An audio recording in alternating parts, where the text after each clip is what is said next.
And I start with the Middle East, not only because of the gravity and the speed of the conflict there, but also because of what it tells us about the world and how Europe and its foreign policy fits into that.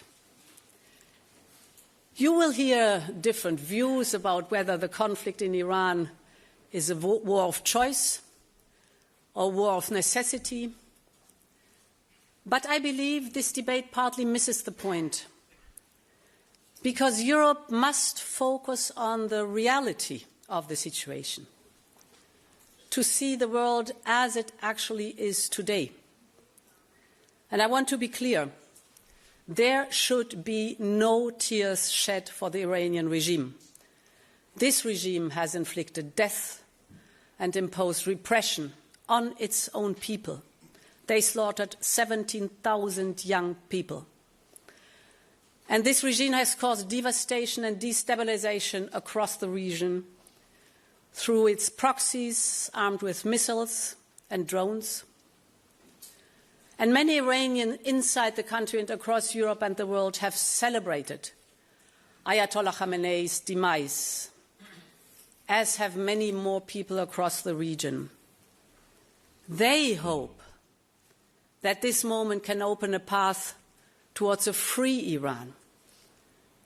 And I think the people of Iran deserve freedom, dignity, and the right to decide their own future, even if we know this will be fraught with danger and instability during and after the war. And beyond this, we can now see a regional conflict with unintended consequences. And the spillover is already a reality today, whether on energy or finance, trade or transport, or the displacement of people.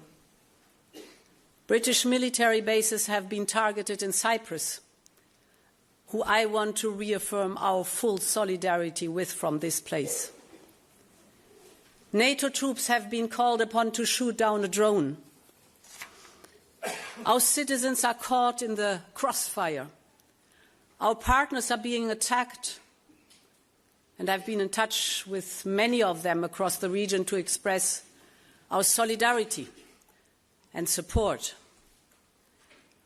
And the longer-term impact is already posing existential questions on the future of our international rules-based system, on how Europe finds unity in this situation. All of this shows how precarious the global situation is today, how diverse threats are, and how Europe will always be affected by what happens around the world. So the idea that we can simply retrench and withdraw from this chaotic world is simply a fallacy. I believe it is vital that we understand that this will shape our foreign policy for years ahead. Over the course of this year's conference, you will hear many descriptions of the state of the world, whether it is about middle powers or multipolar disorder. You will discuss the importance of the rules-based international system and, of course, the urgent need for its reform. You will exchange ideas about national security and economic security. All of this will feed into our work, in particular ahead of the new European security strategy that we are working on with the HRVP and our diplomatic service. But at the same time, these attempts to label today's world mask two tangible and structural realities which are far from important for Europe. The first is that Europe can no longer be a custodian of the old world order, for a world that has gone and will not return. We will always defend and uphold the rules-based system that we help to build with our allies. but we can no longer rely on it as the only way to defend our interests, or assume its rules will shelter us from the complex threat that we face. So we need to build our own European path and find new ways of cooperating with partners. The second is that we need a clear-eyed, hard look at our foreign policy in today's world, both in how it is designed and how it is deployed. We urgently need to reflect on whether our doctrine, our institutions, and our decision-making, all designed in a post-war world of stability and multilateralism, have kept pace with the speed of change around us. Whether the system that we built, with all of its well-intentioned attempts of consensus and compromise, is more a help or a hindrance to our credibility as a geopolitical actor. I know this is a stark message and a difficult conversation to have, but I also know that many of you have felt this tension in your everyday work. The point is that if we believe, as I do, that we need a more realistic, a more interest-driven foreign policy, then we have to be able to deliver on it. And that is at the heart of my message today. We have stood up forcefully when our member states were challenged, for instance, with Denmark in the case of Greenland. We are investing in our democratic resilience at home to counter foreign information manipulation. And above all, we have started a generational project, and that is European independence. The goal is to make ourselves more resilient, more sovereign, and more powerful. From defense to energy, just these days, from critical raw materials to strategic technologies. Your work to deepen, de-risk, and diversify our partnerships around the world is invaluable to this. This is what independence looks like in today's world. It means not relying on a singular supplier for vital assets, from energy to defense, from semiconductors to vaccines, from clean tech to raw materials, just to name a few. And for this, we need more connections with reliable, trusted partners.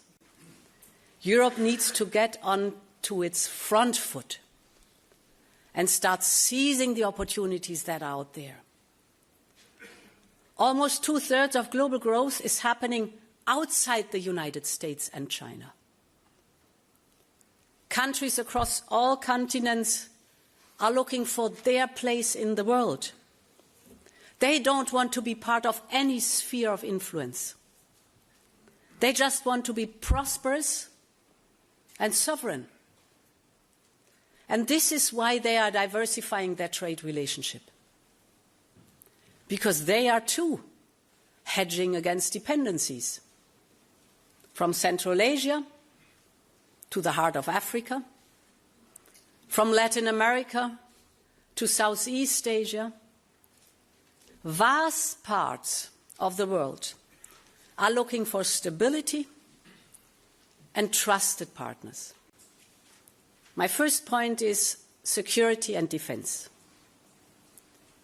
Europe has peace at its core. It is at the heart of our treaty and at the center of our history.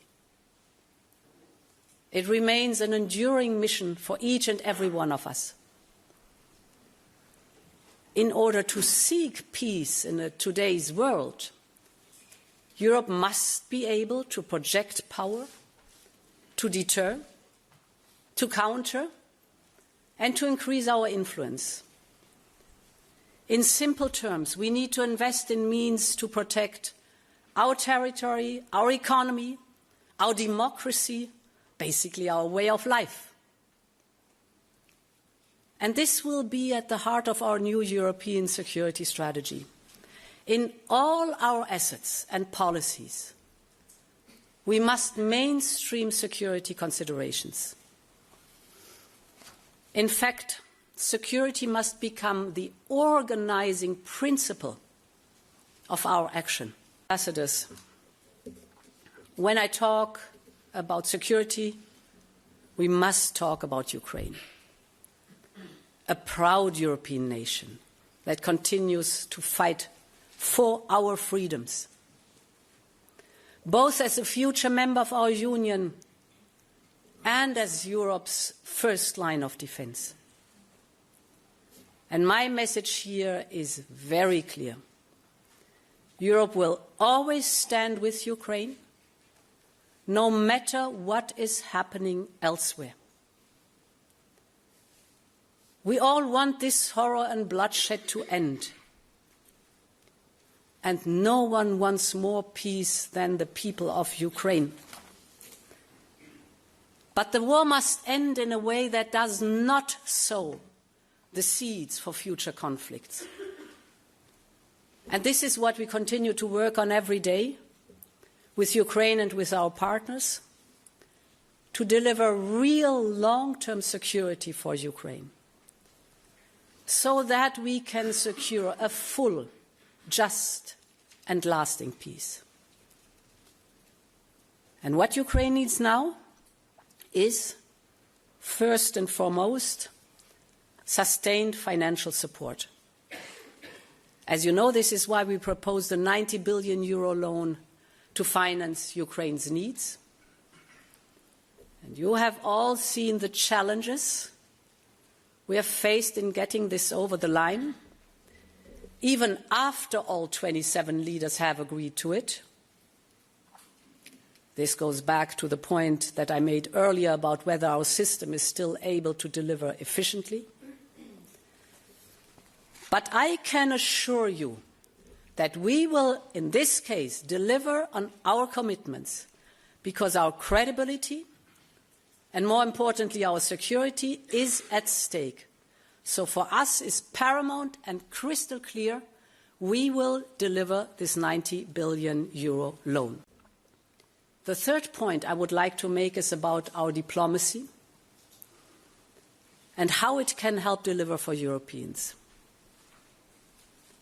Our support to the United Nations and its charter is an essential part of who we are. Together with member states, we make the single largest financial contribution to the UN system, year after year. And you know all why. In a more conflictual world like ours, we need a rules-based global governance. Of course, the UN system also needs reform. And when traditional formats reach a standstill, we need to look for creative ways of addressing the most serious crisis of our times. Every new initiative should aim to complement the United Nations, not compete, nor replace it. We have made this very clear from the outset. And this only makes our engagement more important. But Europe cannot shape the world from the sidelines. We must engage to make our voice heard, protect our interests, and, most importantly, to always bring our values to the table. As our foreign policy will change, this imperative never will. There will always be a level of constraint on Europe's foreign policy because of geography or geopolitics. We have to accept that. And we have to be honest, that we cannot solve every global issue or perfectly reconcile our values and our interests on each occasion. But what we can control is what guides our foreign policy and how we choose to conduct it. As I said here last year, I believe that we need to be much more assertive in pursuing our interests. Jelajahi cara baru mendapatkan informasi. Download MetroTV Extend sekarang.